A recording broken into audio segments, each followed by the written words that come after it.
Voilà, c'est parti. Donc, bienvenue pour notre webinaire dédié à cette thématique ERP, clé d'une industrie performante pour orienter votre entreprise ou la faire évoluer vers l'industrie du futur. Alors, l'ERP, ce n'est pas quelque chose de vraiment nouveau, bien évidemment, mais on va vous donner ce matin avec Cédric Hénard de Win Network quelques éléments d'appréhension ou de préparation d'un projet ERP. Donc la séance qu'on vous propose ce matin, vous voyez sur la page qui est présente, c'est une partie d'un cycle que nous proposons côté CCI avec différents centres d'expertise comme Wood Network, de rencontres, de réunions et de webinaires qui s'inscrivent dans une convention qui nous lie avec la région des Pays de la Loire et qui est également cofinancée par l'Union européenne pour vous sensibiliser, vous amener à travailler sur ces sujets d'évolution, vous donner des éléments clés pour à la fois des sujets techniques et comment construire et mener votre projet, et évidemment vous présenter des outils d'accompagnement, qu'ils soient financiers, techniques ou organisationnels, pour faciliter vos projets d'amélioration. Voilà, en quelques mots, la séance qu'on propose ce matin, donc de 10h05, on va pousser jusqu'à 11h05, j'imagine, 5 minutes de départ que l'on retrouvera à la fin, avec 3 séquences qui permettront de dérouler à la fois, dans un premier temps, c'est moi qui interviendrai sur un certain nombre d'éléments de contexte industrie du futur et de dispositifs régionaux. Alors je sais qu'on doit avoir quelques personnes qui sont hors Pays de la Loire. Alors, évidemment, vous n'aurez pas accès aux dispositifs qu'on va vous présenter qui sont spécifiquement ligériens. En revanche, je vous invite à contacter soit nos homologues CCI, soit nos petits camarades des conseils régionaux locaux pour découvrir les dispositifs présents sur votre région. Il y a des choses équivalentes généralement sur la plupart des régions françaises. Je pense à ça parce qu'on devait avoir un breton, un francilien au moins parmi nous ce matin, qui sont peut-être connectés, donc n'hésitez pas à interroger nos homologues locaux. Donc premier temps, effectivement, un petit quart d'heure sur ces dispositifs et un peu le contexte industrie du futur. Et ensuite, Cédric Hénard, qui lui est expert ERP transformation digitale chez Win Network, vous présentera pendant une bonne demi-heure des éléments clés sur comment mener un projet ERP, quels sont les éléments clés de départ et quelques points d'accroche pour dérouler ce genre de sujet au mieux dans votre entreprise et votre organisation. Et enfin, un dernier temps, on aura 10-15 minutes ensuite pour partager vos questions. Donc, comme je vous le disais, posez-les au fil de l'eau. Cédric surveille pendant que je parle et je ferai la même chose tout à l'heure pour répondre soit en direct, soit lors de cette séquence de fin de programme. Voilà. Donc, j'ai évoqué effectivement quelques petits points de contexte concernant la thématique industrie du futur que, bon, j'imagine la plupart d'entre vous connaissent ou maîtrisent. Bon, ça fait toujours du bien de se rappeler ces quelques éléments-là, puisque pour les entreprises françaises, les PME en particulier, évidemment, il s'agit de répondre à un certain nombre d'enjeux en termes de productivité, d'organisation, de flexibilité, avec la possibilité de mobiliser des outils, des briques technologiques, des nouveaux matériels ou de nouvelles organisations et modes de management pour vous permettre de répondre à ces enjeux qui vous lient à vos marchés, à vos donneurs d'ordre, qui vous demandent classiquement toujours plus de flexibilité, d'amélioration de la qualité, de meilleure productivité, tout ça se traduisant par des effets sur votre compétitivité, qu'elles soient en termes de tarifs, de maîtrise des délais ou de qualité de vos productions ou de vos services, parce que évidemment ça ne s'arrête pas à l'industrie manufacturière strictement.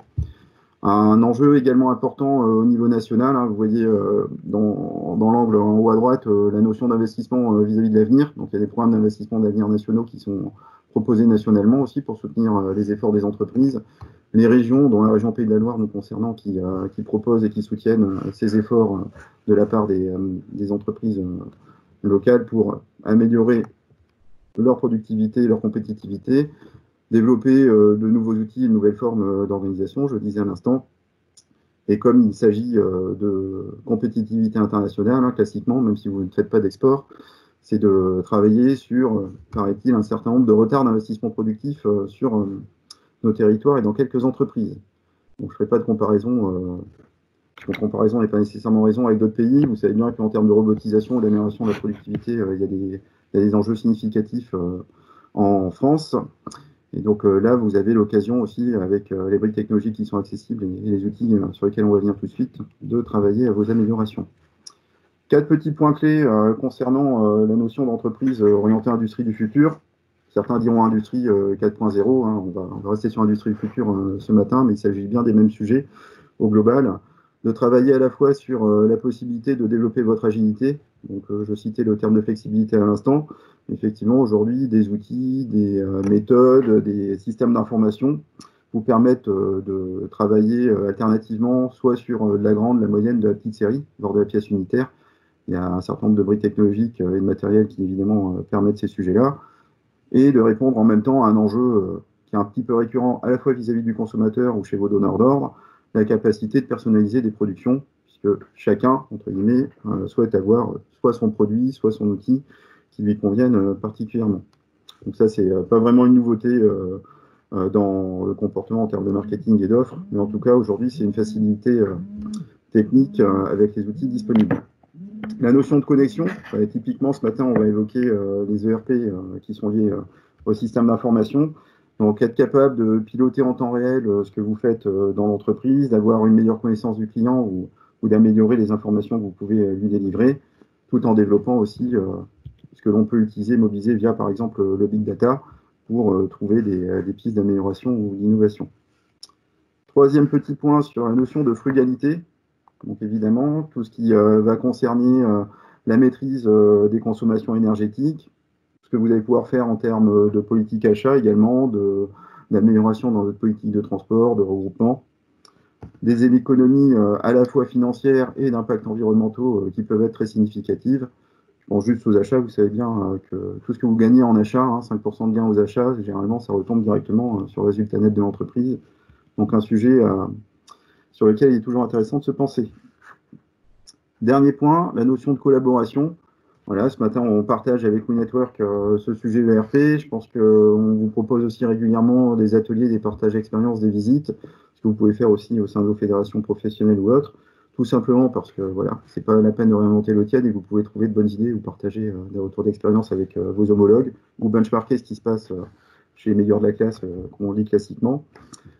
Dernier point sur cette notion de collaboration ou d'implication, le fait aussi que la thématique industrie future permet et favorise l'évolution à la fois des compétences et de l'employabilité de vos collaborateurs, tout en travaillant sur l'amélioration des conditions de travail, l'amélioration de leur productivité ou une meilleure qualité de vie dans votre environnement professionnel, tout en sortant évidemment des pistes d'amélioration et d'innovation. Hop, je continue sur ce que l'on vous propose à la fois nationalement et régionalement sur la thématique Industrie Future. Donc l'Alliance Industrie Future qui a été lancée il y a 5 ans maintenant au niveau national, qui est une association qui regroupe les principaux acteurs industriels, fédérations, syndicats professionnels sur le territoire national et qui propose des déclinaisons locales. Donc il y a une Alliance Industrie Future en Pays de la Loire, comme en Bretagne, comme dans les autres régions, où on va retrouver les centres techniques et d'expertise comme WeNetwork et d'autres dédiés sur d'autres briques technologiques, les CCI, des acteurs locaux également, qui vous permettent d'accéder à des informations ou des programmes pertinents pour faire évoluer vos pratiques et de découvrir justement les entreprises qu'on qualifie aujourd'hui de vitrines industrie du futur. Il y en a plusieurs sur le territoire ligérien, évidemment dans les autres régions. Je passe là-dessus, puisqu'on avait nos 5 minutes de départ. Le petit point précis aussi sur ce que vous pouvez avoir intérêt à fréquenter, à découvrir. Vous avez sur le lien qui sera actif sur la présentation vers un référentiel industrie future qui est proposé par l'Alliance, sur lequel je vous invite à découvrir à la fois un parcours que vous pouvez personnaliser en fonction de votre activité et de vos problématiques, et qui vous propose des éléments bien pratiques aussi sur les briques technologiques pour en savoir un petit peu plus et aider vos orientations le cas échéant. Ça, c'est quelque chose de facilement et simplement accessible, un petit peu façon dictionnaire, mais de façon très didactique. Puis il y a des liens intéressants avec des retours d'expérience aussi. Donc, de la source d'information qui vous est accessible facilement.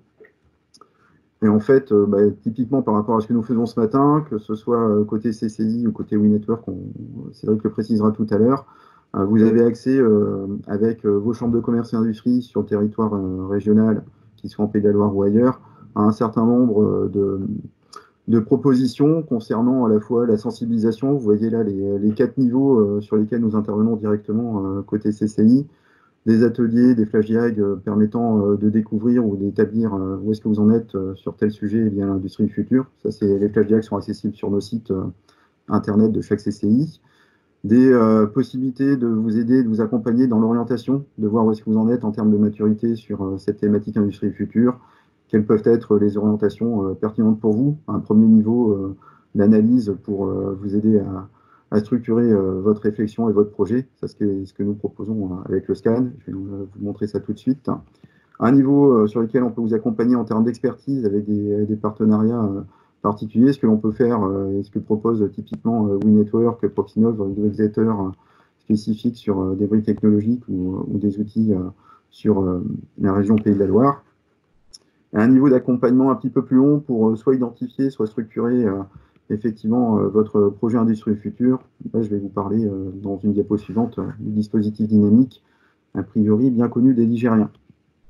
Effectivement, le pendant de ces actions individuelles, c'est toute la partie collective, que ce soit les webinaires de ce matin ou ce que nous proposons régulièrement en présentiel, en temps normal. Donc, je pense qu'on évoluera, on en parlait avec Cédric, vers une combinaison et un mix de physique et de distanciel comme on le fait ce matin pour partager, visiter des installations, recueillir des avis d'experts ou des retours d'expérience dans entreprises qui ont déjà mis en œuvre un certain nombre d'outils de leur transformation numérique, digitale ou productive. Tous ces éléments, là j'évoquais Dynamique à l'instant, mais typiquement c'est un programme qui est cofinancé avec Europe État Région. Vous voyez en vertical le logo de Solutions Éco. Je vous disais tout à l'heure que là on intervient en convention avec le Conseil régional des Pays de la Loire. Solutions Éco pour les Ligériens, c'est l'agence de développement économique qui intervient auprès des entreprises typiquement pour la mise en œuvre de quelques outils qu'on va voir ensuite. Donc tout ça se fait en bonne intelligence et en coopération avec les correspondants locaux sur chaque département pour vous apporter les meilleures réponses sur vos projets. Donc là, quand je parle de solutions éco et de conseil régional, c'est qu'on passe dans la brique financement, puisqu'il y a un certain nombre d'outils qui peuvent vous être accessibles. Petit point sur la French Fab, sur le fait de pouvoir vous inclure, vous mobiliser avec ce label national aussi sur la possibilité de mettre en avant votre caractère industriel sur le territoire national et international, puisque la bannière maintenant est un peu un étendard reconnu nationalement et présent sur les salons à l'étranger, quand ils ont lieu, que ce soit en physique ou en distanciel. Hop. Bon, je passe vite sur ce sujet-là. Je viens de vous indiquer qu'effectivement, il y a beaucoup d'informations qui peuvent être accessibles. Les offreurs de solutions, c'est une plateforme et un référentiel sur lequel vous pouvez trouver des expertises capables de répondre à des problématiques techniques. Donc, il y en a sur toutes les régions. La plateforme est nationale. Et vous pouvez trouver là des entreprises, des startups qui proposent des solutions sur des problématiques techniques ou technologiques qui peuvent vous intéresser. Le site Entreprise en Pays de la Loire, que vous pouvez connaître sur de nombreux sujets et qui met à votre disposition l'ensemble des dispositifs de soutien, d'aide, de financement, d'accompagnement. Il y a un mini-site dédié à l'industrie future, donc vous aurez les liens également dans ce qu'on vous transmettra ultérieurement. Ça, c'était le premier niveau d'information, tout comme les flash diag que j'évoquais tout à l'heure sur les sites CCI. Une diapo sur ce que j'indiquais en termes de première analyse de votre maturité, faire un petit état des lieux de comment aujourd'hui vous appréhendez ces thématiques industrie future, comment fonctionne l'entreprise. Ça, c'est une offre CCI en Pays de la Loire. Sur chaque département, on peut intervenir auprès de vous.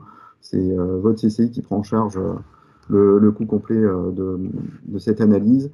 C'est un entretien semi-directif, généralement avec direction et les responsables production, techno, bureau d'études et RH lorsqu'ils sont présents pour analyser ces différents sujets. Votre orientation client, la notion d'agilité que j'évoquais tout à l'heure, comment est-ce que vous êtes organisé en termes de consommation des ressources, énergie ou autre. La partie éco-conception, évidemment, peut être appréhendée à ce moment-là. Est-ce que vous êtes une entreprise, entre guillemets, isolée, ou est-ce que vous avez l'habitude de travailler avec du conseil, de la formation, des centres techniques, d'études, d'expertise, de partager avec vos pairs le cas échéant? Et la notion de transformation digitale, ce que vous utilisez aujourd'hui comme techno, qu'elle soit numérique, digitale, si on parle de web ou autre. Et évidemment, là, on traite le système d'information et l'aspect ERP ou votre suite logicielle active actuellement. Tout ça pour vous orienter ensuite avec des propositions de niveau de maturité qui sont caractérisées graphiquement et des préconisations d'action, parmi lesquelles évidemment on peut retrouver une orientation vers Cédric et WeNetwork le cas échéant. Troisième niveau, donc on va retrouver Cédric, vous avez trouvé le logo de WeNetwork en bas à droite là, de ce petit panorama des centres de ressources, d'expertise technique, de campus et pôles de compétitivité présents au Pays de la Loire. Évidemment, ce n'est pas exclusif, hein, normalement on doit être à peu près complet là-dessus. Autant des aspects techno que liés aux conditions de travail, QVT, là je pense à l'ARACT par exemple, sur les aspects ergonomie ou autres. Il y a des choses qui sont spécifiques par secteur d'activité ou typologie de production, que ce soit plastique, menuiserie, composite. Donc tous ces acteurs peuvent vous soutenir, vous accompagner dans vos développements techniques, technologiques. Donc on ne peut que vous inviter à les rencontrer ou à partager avec eux. Le cas échéant, on pourra organiser avec certains d'entre vous des rencontres avec ces acteurs présents sur le territoire qui se déplacent chez vous de toute façon pour analyser avec vous vos pratiques et les orientations pertinentes. Quatrième niveau, je l'évoquais tout à l'heure, donc là on entre un petit peu plus dans le dur directement avec l'entreprise. Dynamique est un programme qui est déployé maintenant depuis plus de 10 ans sur les Pays de la Loire, qui vous propose un accompagnement combinant du conseil et de la formation, avec deux points clés que sont à la fois la culture de la mesure, puisqu'on ne manage pas sans mesurer, et la logique de résultat, puisqu'on travaille avec vous à la définition de vos enjeux, des objectifs de résultat que vous souhaitez atteindre, et la mise en œuvre de plans d'action soutenus par des formations pour travailler en interne avec vos équipes. Alors c'est à la fois participatif et mobilisateur. Et depuis un peu plus d'un an maintenant, on vous propose une déclinaison du programme dédiée à l'industrie future, soit pour accompagner le déploiement d'outils, de matériel, de méthodes que vous avez déjà choisi d'investir, soit aussi pour travailler avec vous sur l'identification des outils ou des briques technologiques qui seraient pertinents pour réussir votre transformation. Donc un programme dont l'offre de valeur maintenant est bien connue pour les Nigériens, qui revient à environ 7 500 € pour une entreprise sur une première participation, pour une PME, qui reste ouverte à toutes les tailles d'entreprise, bien entendu, sachant que le coût global soutenu par Europe, État-région et les CCI est autour de 19 500 €. Et on sait que ça marche, je pense que vous pourrez aller voir sur le site Dynamique, il y a suffisamment de témoignages et de retours d'expérience d'entreprise, puisqu'on sait dans plus de 9 cas sur 10, on atteint ou on dépasse ces résultats. Et je crois que la dernière enquête montrait 96% de satisfaction des entreprises sur le programme. Voilà, un petit clin d'œil à Cédric et à WeNetwork, hein, puisqu'on vient de renouveler les accréditations du panel de consultants, des formateurs et des accompagnateurs RH, et Cédric et WeNetwork avec rappelle-moi le nom de ton camarade, c'est avec Nicolas Petro que effectivement vous êtes maintenant accrédité sur la partie déclinaison industrie future du programme. J'évoquais tout à l'heure les sujets de financement. Donc là, typiquement, ce sont nos camarades de Solutions Éco. Je pense qu'un ou deux étaient inscrits tout à l'heure. Il devait y avoir une personne du conseil régional aussi. Donc si vous posez des questions, ils sont évidemment libres de répondre dans le chat. La possibilité en Pays de la Loire pour les entreprises, PME, parfois ETI, le cas échéant, de bénéficier de soutien technique et financier pour accompagner vos transformations. Un élément clé, c'est l'appel à manifestation d'intérêt industrie future. Il permet de travailler sur différents sujets avec le recours de compétences ou d'expertise externes pour préciser vos besoins, caractériser la faisabilité d'une solution technique ou de son implantation, et le cas échéant, de soutenir votre investissement. Donc l'AMI Industrie du Futur, le dispositif clé de la politique de développement industrie future de la région des Pays de la Loire. Je n'entre pas dans le détail, ce n'est pas le propos ce matin.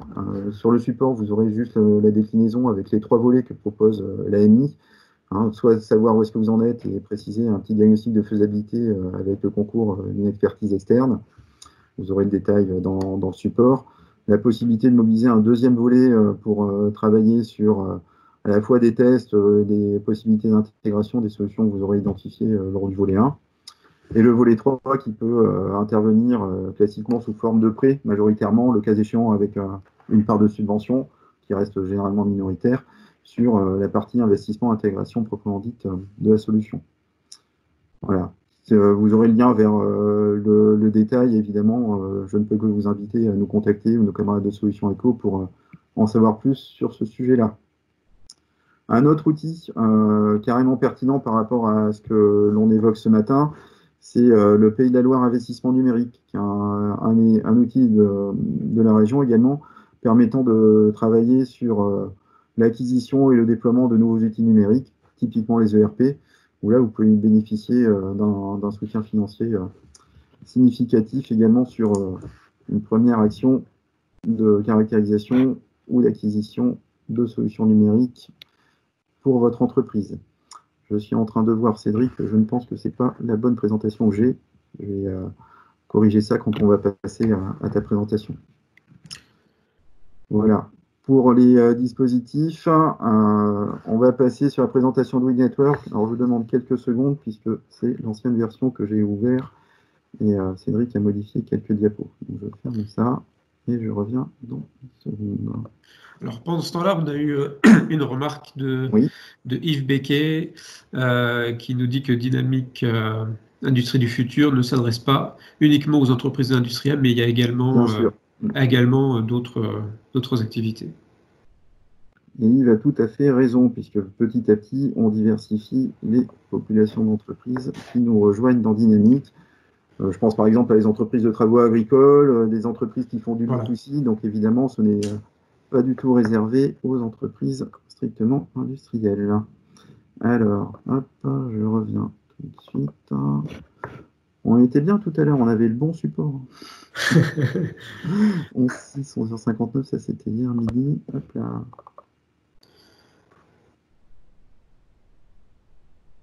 Voilà. Alors, qu'est-ce qu'il fait là? C'est pas celui-là, c'est pas celui-là. Pourquoi je ne le trouve pas? Tu veux que je le partage de mon côté? Je l'ai ouvert. Oh, je crois que c'est celui-ci, là, ça devrait être bon. Hop, hop, hop, hop, hop. Ah, c'est terrible. Est-ce que c'est celui-là? Non. Alors, on va voir si tu peux le faire, du coup, c'est vrai, puisque là, je suis en train de naviguer sur le mauvais. Je vais arrêter la mienne. Voilà, les petits soucis techniques et les aléas du direct. Est-ce que là, vous voyez ma présentation, là? Oui, moi, je vois un ERP dans ma PME, c'est celle-ci. Voilà. Voilà, allez, allons-y. Merci pour votre indulgence, on progresse. Merci, bonjour déjà, bonjour à tous.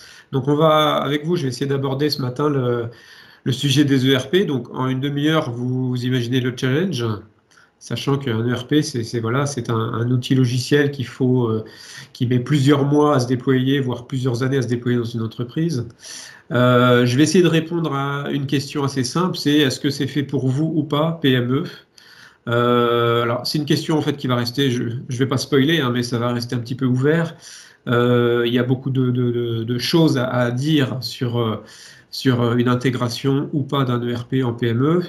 Ce que je vais chercher à montrer, au-delà de répondre à cette question, c'est de vous donner des billes, vous donner des informations pour mesurer vous-même si c'est pertinent ou pas dans votre organisation et dans votre taille de société. N'hésitez pas à poser vos questions dans le chat et je pense que Jean-Luc les compilera pour m'en informer en temps voulu. Alors, donc, je me présente très rapidement. Donc, Cédric Hénard, je suis donc expert ERP et transformation digitale chez WIG Network. Donc, ça fait 15 ans que je travaille sur des projets systèmes d'information type ERP, type CRM, principalement dans les PME industrielles, donc dans des PME qui font de la transformation de matière, hein, que ce soit de la sous-traitance ou un produit propre. Depuis 15 ans, j'ai accompagné à peu près une centaine d'entreprises, on va dire toutes filières confondues, en Pays de la Loire et également en Bretagne. Donc voilà, mes terrains de jeu sont principalement les 5 départements de notre région Pays de la Loire, mais depuis peu, j'ai été aussi accrédité consultant Brightsfab, donc j'interviens également en Bretagne. Et pour vous donner une petite idée de quoi on parle aujourd'hui, je vous parle d'une veille sur 200 solutions. Donc ça, c'est ce que j'ai aujourd'hui, je vais dire, à mon actif. Je surveille à peu près 200 solutions sur peut-être un panel de logiciels d'entreprise qui peut aller jusqu'à peut-être 2000 références en France. Donc vous voyez que c'est quelque chose qui est très large, qui ne concerne pas uniquement les ERP. Je vais vous expliquer ça tout de suite après. Je vous ai mis 2 slides sur ma structure pour ceux que ça intéresse. Je vais faire très vite parce que le temps passe. Donc, juste pour vous dire qu'on voilà, on est découpé aujourd'hui en 2 grandes, on va dire, business units. On s'intéresse à la fois aux projets technologiques de développement de nouveaux produits dans lesquels on va apporter nos compétences pour développer de l'IoT, donc des objets industriels, et maintenant de l'IIoT. Donc voilà, on a une équipe d'ingénieurs qui est capable de vous aider depuis l'idéation et la créativité autour d'un produit connecté jusqu'à réaliser un cahier des charges et un appel d'offres pour trouver les prestataires qui fabriqueront le hardware et l'électronique de l'objet connecté. Donc ça, c'est notre côté fab. Notre côté tech et notre côté fab que je représente aujourd'hui. Donc, on accompagne les industriels sur leurs projets plutôt de performance vers l'industrie du futur, l'industrie 4.0, avec je dirais le principe est quasiment le même, avec des principes d'audit, de plan directeur, de cahier des charges et de recherche de prestataires. Donc nous-mêmes, on ne revend pas de solutions, on fait uniquement du conseil. Et on est, ce que j'ai oublié de vous préciser, on est association 1901, donc on a de liens avec personne, on est vraiment une structure, on est labellisé Centre de ressources technologiques, un label de l'État, donc on est neutre dans nos recommandations. Vous trouverez tous nos services sur ce slide, je ne vais pas le lire, je vous le laisserai juste pour consultation ultérieure. Alors, on arrive aux ERP. Alors, qu'est-ce que ça veut dire ERP? Si vous êtes là, vous avez peut-être une idée. Donc, Enterprise Resource Planning. En français, on parle plutôt de logiciel de gestion intégrée. Donc, déjà des définitions qui n'ont rien à voir, française et anglais. Je vous ai mis la définition Wikipédia. Donc, si je lis, donc ERP signifie littéralement planification des ressources de l'entreprise, traduit en français par logiciel de gestion intégrée. Ce type de logiciel correspond pour une organisation au support de base capable d'assurer une gestion intégrée définie comme étant l'interconnexion et l'intégration de l'ensemble des fonctions de l'entreprise dans un système informatique centralisé. Donc, tout ça, il y a beaucoup d'informations là-dedans. Ce qu'il faut retenir, c'est le côté, je pense, intégré. Je pense que la définition française là-dessus a du sens, le fait de vouloir intégrer les données de tous les services et les faire communiquer. Mais l'intérêt de la définition anglaise, c'est qu'on parle quand même de planification, qui est quand même le cœur des problématiques de la plupart des PME industrielles. Que ce soit planification des ressources de production, planification des ressources humaines, planification des machines, c'est souvent le cœur du problème.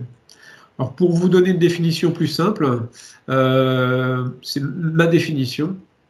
Pour moi, un ERP, c'est quoi? C'est une base de données qui sert à enregistrer une suite d'événements qui interviennent dans l'entreprise.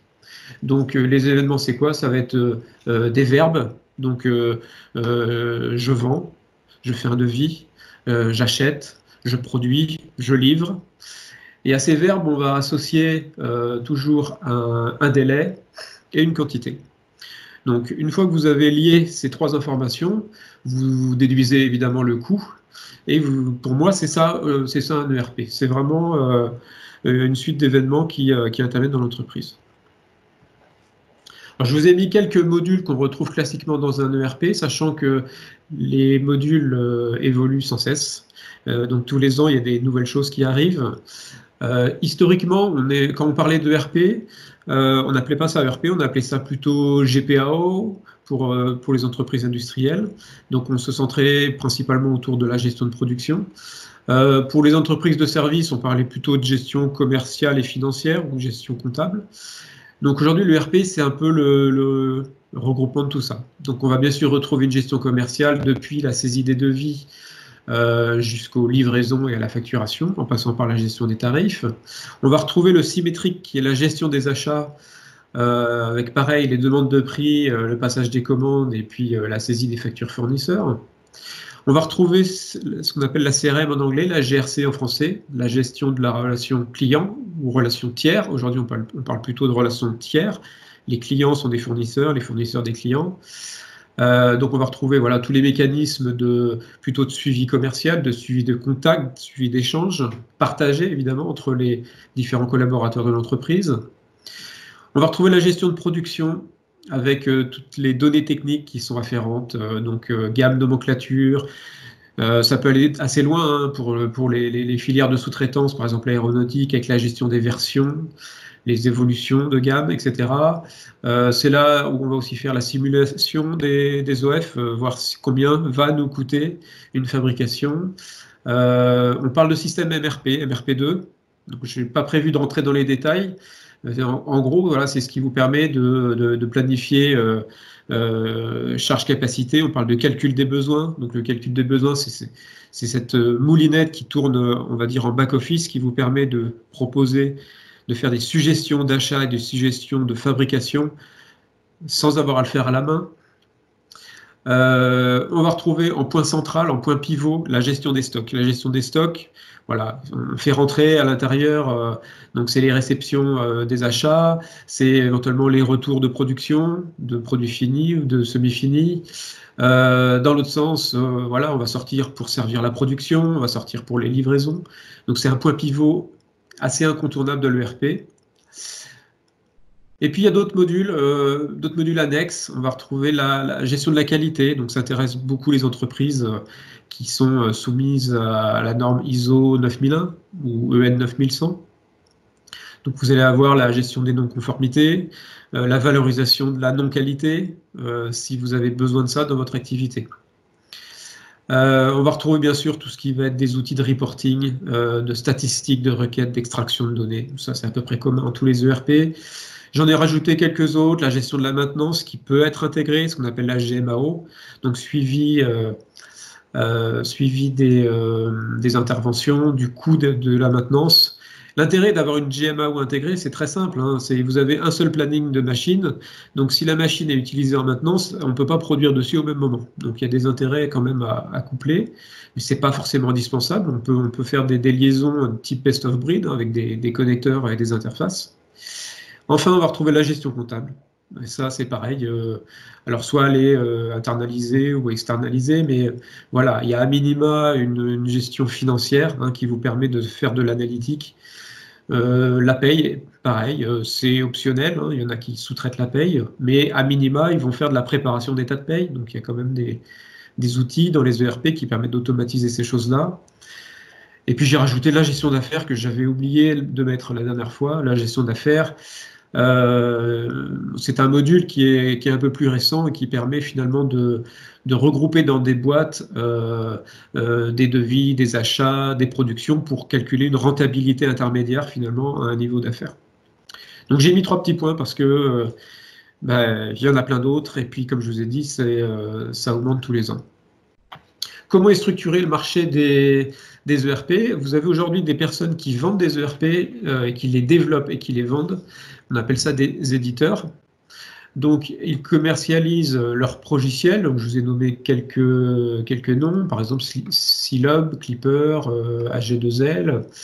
Il y a d'autres structures qui sont plutôt des intégrateurs, c'est-à-dire que ce n'est pas eux qui développent le cœur de l'outil, mais ils ont toutes les compétences et ils sont certifiés pour le maintenir, pour le paramétrer, pour éventuellement développer des spécifiques. Donc les intégrateurs vont par exemple travailler sur le moteur de Sage X3, sur Microsoft Dynamics Nav ou sur Cegid. Donc il y a peu de chances que vous voyez ces éditeurs-là en direct, mais par contre vous verrez leurs intégrateurs. Voilà. Et puis vous avez aussi des gens qui développent à la demande. Donc là on est plus sur un format SS2I, société de service. Donc vous avez un besoin, on part d'une page blanche et puis on écrit votre ERP. Autant vous dire que ce n'est pas le modèle le plus répandu. Et je crois que sur les 100 dossiers que j'ai vus, j'ai dû le voir qu'une fois ou deux. Et ça peut se faire si vous avez des besoins qui sont très limités. Mais si vous voulez un ERP complet pour une société de 150 personnes, vous êtes parti pour 4 ans de développement. Donc, à bien réfléchir quand on voit l'offre du marché. Et j'ai mis une dernière catégorie aussi, ce sont les intégrateurs open source, le monde du libre. Donc ce sont des logiciels qui sont libres de licence, hein, donc il n'y a pas de coût de licence. Par contre, voilà, il y a un paramétrage qui existe, et pour vous donner un ordre de grandeur, malheureusement, on peut imaginer que c'est moins cher d'aller vers ces solutions-là, mais globalement, les coûts sont assez identiques, puisqu'il peut y avoir quand même beaucoup plus de paramétrage, voire même des fois de traduction, parce que ce sont des outils quand même à la base anglais. Donc si on veut vraiment un outil fini, le coût sera quasiment le même. Donc le plus connu, c'est Odoo. Vous devez avoir pas mal de presse sur cet outil. Un petit tableau, je ne sais pas s'il est très lisible. Bon, il a quelques années, je crois qu'il a quasiment 10 ans. J'ai pas remis à jour, je m'en excuse. Mais il y a des choses qui n'ont pas changé. En fait, c'est le top 10 en fait, des éditeurs mondiaux de RP. C'était juste pour vous souligner, voilà, vous avez entendu parler de SAP, forcément. C'est le numéro 1 mondial. Quand vous voyez sa barre qui est déjà le double du deuxième, c'est assez vertigineux. Faut savoir que SAP aujourd'hui dispose d'une licence sur 2 au niveau mondial. C'est-à-dire que si vous prenez toutes les licences utilisateurs au monde, ils ont là 50% du marché. Aujourd'hui, on va retrouver SAP principalement dans les grandes structures, les multinationales, donc, ou les grosses ETI. Donc je n'en parlerai pas plus, parce que clairement c'est un outil que je vois très peu, en tout cas dans sa version R3 pour les grosses entreprises. Donc au niveau du marché, on était, alors c'est des revenus, on doit être à 16 000, alors je ne sais plus si c'est des millions, j'arrive plus à lire, c'est des millions de dollars, voilà, donc c'est 16 500 millions de dollars, 16 milliards. Alors, il y a un autre point aussi qui permet de segmenter le marché des ERP, c'est la verticalisation. Ça, c'est un mot aussi que vous allez pouvoir entendre. Je vous ai pris un exemple. Donc, je suis, admettons, un sous-traitant aéronautique. Eh bien, j'ai le choix. Je suis finalement comme tout industriel, même si je suis sous-traitant, j'achète de la matière, je fais des devis, je produis, je livre mes clients, j'ai des prévisionnels. Donc je pourrais très bien aller vers un ERP généraliste comme Sage X3. Mais il y a aussi des intégrateurs qui ont décidé de verticaliser donc des solutions généralistes pour déjà les pré-paramétrer pour un métier. Donc j'ai pris le cas, par exemple, de l'intégrateur Forcad. Je n'ai pas fait exprès, mais je crois qu'il y en a certains qui assistent aujourd'hui à cette présentation, qui disposent d'un vertical pour l'aéronautique. L'intérêt, c'est quoi? C'est qu'en fait, déjà tous les indicateurs, les workflows peuvent être déjà pré-paramétrés pour un sous-traitant de l'aéronautique. Donc, je n'ai pas à redévelopper et à faire un cahier des charges trop épais, puisque finalement, ça va déjà parler mon vocabulaire, ça va déjà parler mes produits. Alors, la question que je pose habituellement à ce stade, c'est du coup, qu'est-ce qu'il faut choisir? Est-ce qu'il faut trouver un ERP propre à son métier ou pas? La question est ouverte, hein, donc en format webinaire, c'est pas facile d'échanger là-dessus, mais moi, je n'adopte pas de réponse définitive. Hein, c'est quelque chose qui doit se discuter.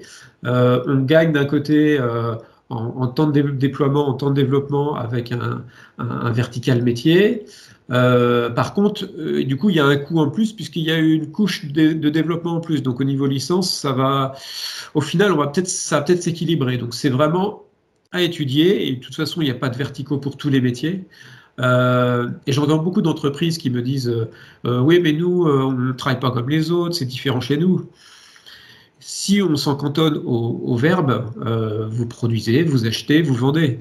Alors après, oui, il y a des spécificités, mais j'entends beaucoup de gens dire non, chez nous, c'est pas pareil que chez les autres. Et au final, quand on étudie la question, on leur montre bien que c'est quand même à 80% pareil que chez les autres. Alors, il y a un questionnaire qui est intéressant, qui est pourquoi on adopte un ERP. C'est un questionnaire qui a été posé aux chefs d'entreprise. Il en ressort la raison numéro 1, c'est de mesurer son activité. C'est-à-dire, c'est pas de faire du flicage, c'est pas de rechercher du ROI. Et la première raison, et c'est très lié à l'industrie du futur aussi, c'est qu'aujourd'hui, on manque d'informations chiffrées sur sa production. On manque de capteurs, on manque on manque d'informations pour déjà comprendre où on en est pour pouvoir progresser derrière. Et donc la raison numéro 1, je vous dirai éventuellement dans le chat, vous, quelle est votre raison qui vous motive à adopter un ERP, mais la raison numéro 1 en tout cas qui ressort des statistiques, c'est la mesure et la connaissance de l'activité. On va retrouver évidemment des choses un peu plus classiques comme organiser et structurer les processus ou les services qui des fois ont des défaillances d'échange d'informations ou de perte d'informations. Et puis, améliorer la productivité administrative, ça revient très souvent aussi, notamment en diminuant tout ce qui est ressaisie, doublons, voire triplons. Souvent, on parle de doublons, il y a doublons du fichier client ou des choses comme ça.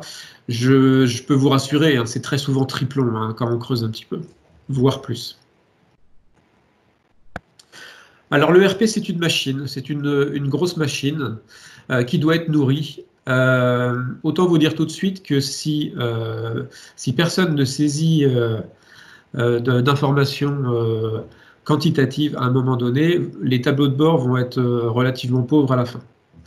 Donc il y a beaucoup de producteurs d'informations dans un ERP, et ça il faut que les gens en aient conscience. Donc les gens qui vont produire de la donnée, donc qui se trouvent plutôt pour moi en haut du triangle, ça va être les agents administratifs ou les opérateurs qui vont faire de la saisie de temps. Ça peut être les machines aussi, on parle d'industrie du futur, donc les machines commencent à communiquer, peuvent commencer à remonter leur temps d'ouverture par exemple. On a aussi l'EDI avec les fournisseurs, avec les clients qui peut communiquer. Et si ces données-là, ces données d'entrée sont de mauvaise qualité, je dis classiquement, c'est très vulgaire, mais on dit sheet in, sheet out. Donc si vous rentrez des données de mauvaise qualité pour être plus transparent, vous allez avoir des données en tableau de bord qui vont être non significatives et qui vont même vous orienter à prendre des mauvaises décisions. Donc vous avez donc, les personnes qui saisissent tout en haut, on va dire la partie reporting tableau de bord tout en bas, et au milieu, bah, c'est le cœur de l'ERP, c'est le moteur. Hein, c'est la transformation en commande, c'est la planification, ce sont tous les automatismes qui font la puissance de l'ERP. Pour rappel, quelque chose de très important, un ERP ne prend pas de décision à votre place. J'entends aussi souvent ça, des entreprises qui me disent « Ouais, mais je veux pas que l'ERP décide de ce que je dois produire, de ce que je dois acheter. » L'ERP suggère des informations, suggère des propositions d'achat ou de fabrication, mais il ne décide pas. Il y a toujours l'homme ou la femme, l'humain, on va dire, qui vient valider ces informations. Donc, en conclusion, je vous dirais qu'il vaut mieux des informations partiellement justes que précisément fausses. Donc, rien ne sert de faire une saisie des temps précise à la minute. Vous allez en fait introduire de l'erreur. Vaut mieux travailler au quart d'heure, à la demi-heure, à l'heure, en fonction de votre activité, pour avoir vraiment un tableau de bord qui reflète votre activité. Alors, pour terminer, je voulais aborder donc avec vous les risques et les opportunités liées à l'adoption de RP, toujours dans l'idée de vous donner les informations nécessaires pour vous décider pour vous si c'est valable ou pas. Alors évidemment, c'est pas exhaustif et j'ai pris ce que mon expérience m'a fait ressortir et j'ai mis en premier les risques humains pardon, parce que c'est vrai que c'est un sujet cœur dont on parle pas forcément tout le temps et qui conduit souvent à des problèmes. Donc on parle souvent de résistance au changement, vous avez dû entendre parler de ça, des gens qui adorent Excel et qui ne veulent pas forcément remettre en cause ces outils-là, ou des gens qui ont déjà un ERP et qui ne veulent pas en changer. Il y en a forcément dans toutes les entreprises, et ce n'est pas toujours ce qu'on pense. C'est vrai qu'on pourrait croire que c'est les personnes, par exemple, les plus proches de la retraite. C'est pas forcément lié à l'âge. J'ai vu des jeunes qui voulaient non plus pas changer. Alors là, on est sur on va dire un processus plutôt psychologique. Et il y a des méthodos, alors je ne suis pas expert là-dessus, mais il y a des méthodologies pour amener petit à petit ces personnes-là entre le « j'en veux pas de cet outil », en les faisant passer par on est obligé de l'utiliser, donc j'utilise, et puis d'arriver à c'est pas si mal, et puis voilà, 2 ans après, qu'il soit finalement moteur, et puis qu'ils aient complètement adopté l'outil. Donc là-dessus, vous pouvez vous rapprocher de personnes qui font de l'accompagnement plutôt RH. Et c'est important d'intégrer ces dimensions-là au projet ERP. Les conflits générationnels, donc typiquement, là c'était un retour d'expérience que je voulais vous faire, hein, d'une entreprise où l'ERP c'était une personne physique plutôt proche de la retraite qui connaissait tout, qui connaissait les numéros, les codes clients, qui connaissait toutes les commandes passées. Donc tout le monde venait la voir pour avoir l'information. À partir du jour où il y a eu un ERP en place, les gens allaient voir plutôt la jeune chef de projet qui maîtrisait bien l'outil. Donc évidemment, ça, on n'avait pas anticipé. Ça arrive de passer à côté de certaines choses. Donc faites très attention à ces personnes qui aujourd'hui se sentent importantes parce qu'elles ont l'information en tête. Voilà. J'accélère un petit peu, je vois qu'il est 10h54. Les risques financiers. Alors évidemment, quand on parle de RP, on ne parle pas d'un projet à quelques milliers d'euros, on parle de dizaines, de centaines de milliers d'euros, même en PME. Donc le ticket d'entrée est relativement élevé.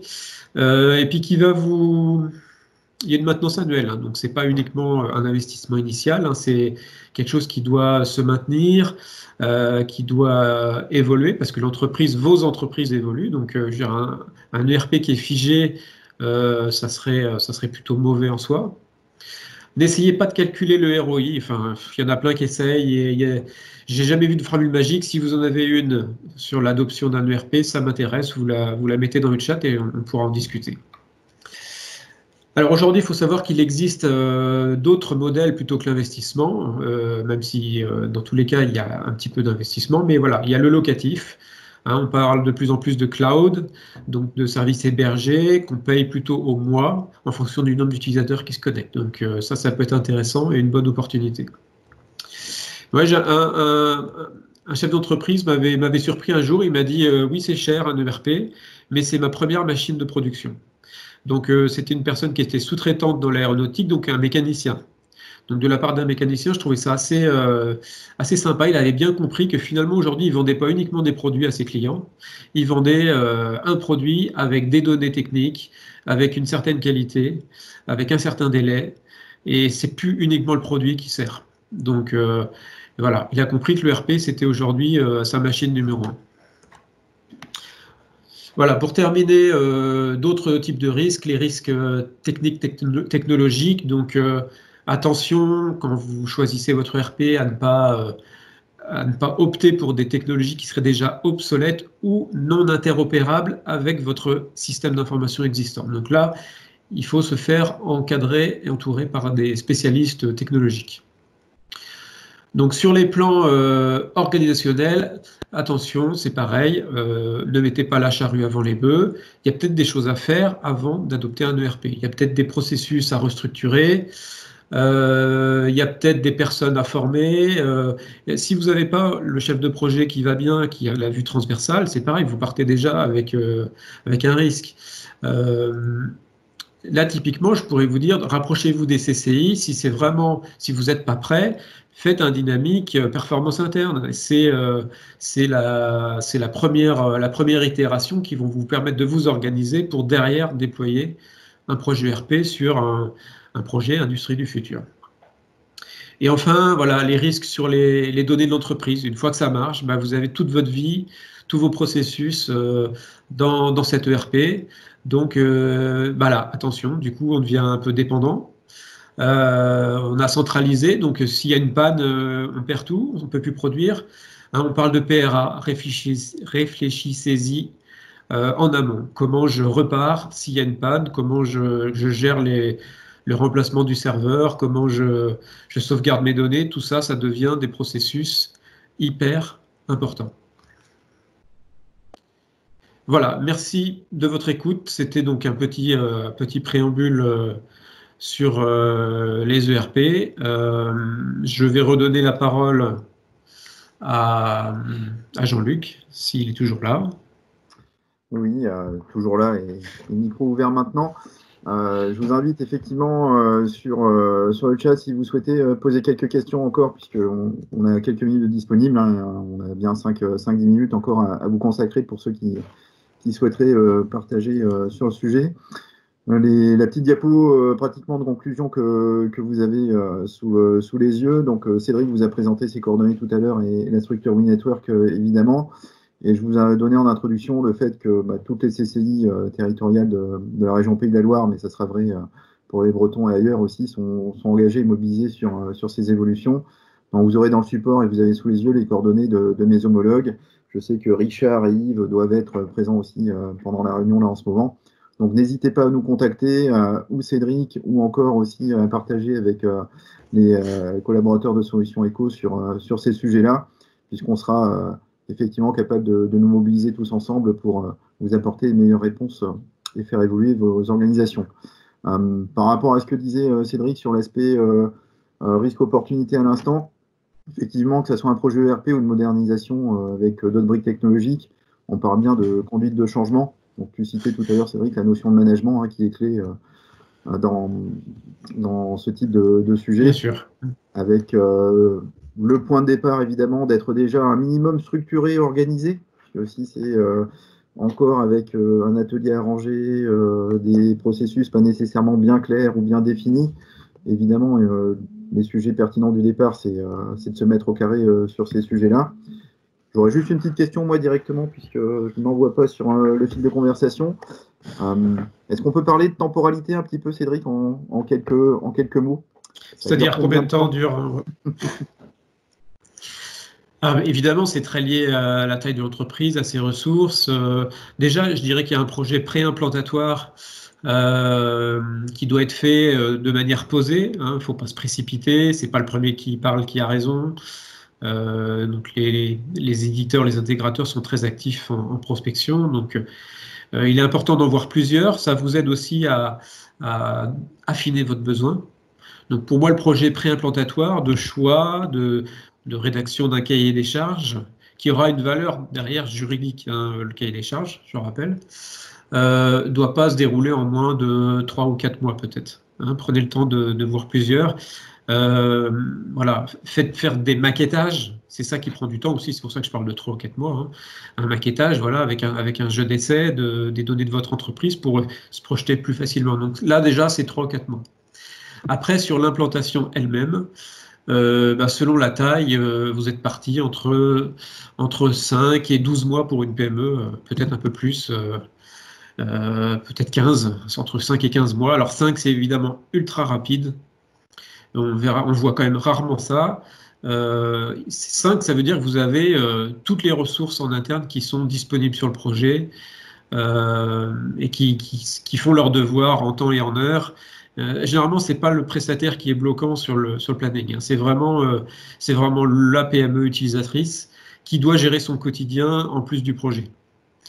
Donc, je dirais qu'en moyenne, on est plutôt, on va dire, 6 mois pour les petites structures de moins de 50 et en moyenne 9-12 mois pour les un peu plus grosses.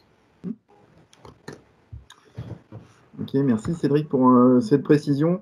On ne va pas parler de fourchette de coût, puisque à chaque fois, c'est inhérent et spécifique en fonction duquel l'entreprise. Le retour d'expérience qu'on peut avoir, Cédric, comme moi aussi, en travaillant avec les PME en particulier, c'est ne pas sous-estimer à la fois l'effort, l'investissement temps nécessaire. Je reviens encore sur ce temps. On parle du temps prestation externe. Ne pas oublier qu'il y a un petit coefficient appliqué sur le temps interne des collaborateurs mobilisés sur le sujet. Oui, à ce sujet-là, c'est vrai que autant le coût, bon, c'est pas facile de prédire comme ça, même si on sait combien coûte à peu près une licence. En moyenne, sur le marché, une licence utilisateur achetée, investie, c'est 2000-2500 € en moyenne. Donc là-dessus, c'est pareil, il y a un coef à appliquer parce qu'il y a de la formation derrière, il y a du paramétrage, etc. Mais sur le temps à consacrer, oui, c'est un peu plus arithmétique. Une fois qu'un prestataire vous a fait une proposition avec un nombre de jours, par exemple avec 40 jours, pour ses ingénieurs à lui, il est très facile d'estimer le temps à vous en entreprise, en interne, qui sera réparti entre votre chef ou vos chefs de projet et puis les key users. Donc, généralement, on multiplie à peu près par 3. Donc, 40 jours prestataires, c'est 120 jours internes. C'est-à-dire que pour recevoir le prestataire une journée, il faut déjà peut-être avoir préparé le terrain, il faut l'accompagner pendant la journée où il est là, et puis derrière, il va laisser des devoirs, il va laisser des choses à faire, des données à reprendre, des paramétrages à finir. Donc, il y a encore une journée derrière. Donc voilà, on est à peu près au triple du temps spécifié par le prestataire. Parce que pour ce sujet-là, comme pour les autres, hein, dès qu'il s'agit d'évolution d'entreprise, personne n'a de baguette magique pour, d'un claquement de doigts, pouvoir permettre la réussite immédiate du projet. Alors, je ne sais pas parmi les participants qui sont encore avec nous si vous avez quelques questions, soit par le chat, soit par micro, hein, si vous le souhaitez. On n'est pas très nombreux, c'est encore possible. Est-ce qu'il y aurait une question? Vous pouvez lever la main si nécessaire. Bon, s'il n'y a pas de questions, c'est qu'on a dû être à peu près complet sur notre objectif de partager avec vous ces éléments d'information qui sont un point de départ hein, par rapport à une réflexion que vous pouvez initier sur un projet d'implantation de RP ou de déploiement. C'est un des sujets clés que l'on rencontre, hein, que ce soit Cédric, puisque c'est sa spécialité, ou avec mes camarades conseillers industrie des CCI auprès des PME depuis 18 mois, 2 ans globalement. Alors, c'est pas nouveau, mais il y a une accélération effectivement sur les projets dans les entreprises sur ces thématiques-là. Je vois que voilà, il y a quelques personnes qui commencent à nous quitter. Je vous invite juste, on disait tout à l'heure que vous l'aurez dans le support. Je vous mets le petit lien vers le petit questionnaire d'évaluation satisfaction classique hein, qu'on vous demande volontiers de partager avec nous. Petit retour d'expérience sur cette séance. Et que ce soit Cédric, moi-même ou nos homologues sur les sujets industrie future, nous serons à votre disposition pour répondre à toute question ultérieure. Un dernier point pour remercier Cédric et son expertise et ce témoignage clair, sans trop de jargon. Ça, c'est important. Merci à vous. Sur ces thématiques-là. Un petit point pour finir sur remercier Sophie Arnaud, Viviane Poirier, nos assistantes côté CCI qui ont participé à la préparation de ce séminaire, et Jean-Baptiste Bénard, mon homologue conseiller industrie future du CCI 49, qui était à l'initiative de cet exercice. Voilà, Cédric, un petit mot pour conclure, je te laisse le mot de la fin.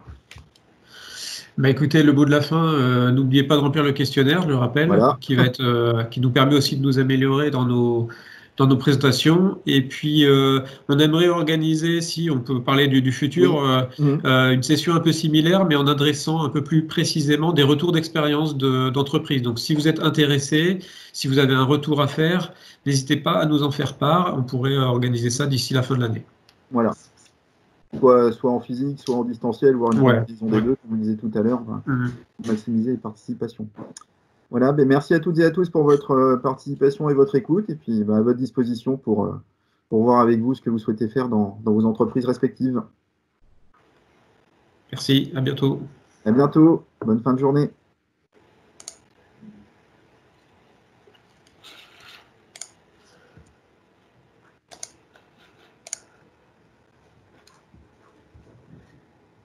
Alors, je sais que techniquement, maintenant, dans Teams, on peut fermer pour tout le monde. J'ai vu ça l'autre jour.